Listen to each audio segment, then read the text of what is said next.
Hi friends! Today I will walk you through the easiest watercolor seascape. This painting is broken into 3 easy sections. On the bottom half of your painting, it'll block off the horizon line and then also a line for the sand. And then mix up a brilliant blue with a darker blue. Here I'm using cerulean mixed with some Payne's gray. And we'll use this for the sky. You'll use the side of your brush, I'm using a size 8 brush here, and just drag it back and forth across the sky section of your painting. This will leave some white areas as the belly of your brush skips over the paper.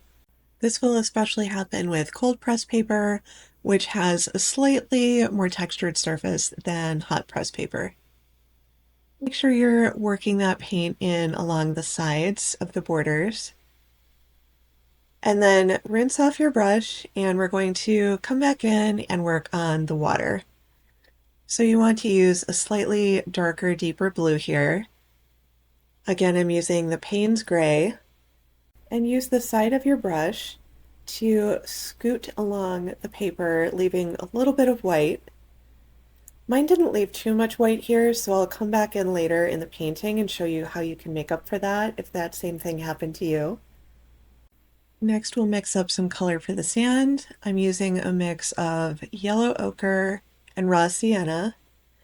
And then I still want to lighten it up a bit, so I'm picking up some of this titanium white and putting that into the mix as well. Then you'll use that same motion, rubbing the belly of the brush along your paper, and just work from left to right. And then to darken it a bit where the waves would be touching the sand, I'm adding a bit of burnt umber to the mix.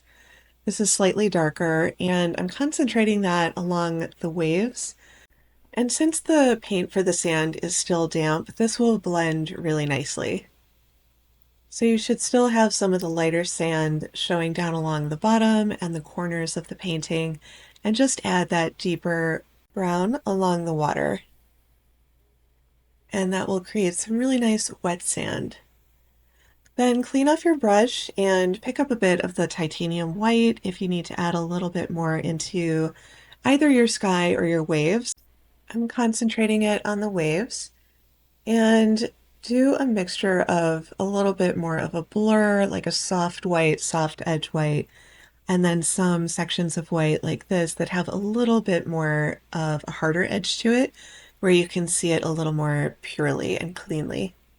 And then we're going to add a couple little birds flying off just above the horizon. I'm going to use the Micron 03 pen for this. It's black ink that is also waterproof. For the left wing, you'll start with an upside down elongated V shape, and then for the right wing, do more of a straight tapered line. And then for the bird on the right, switch your angle a little bit. So this bird is more at a 45-degree angle, more of that traditional elongated M shape that you typically see, and make it a little bit thicker toward the center. And then peel off that washi tape that you used for a border. That will give you really nice clean edges. And there's your completed painting.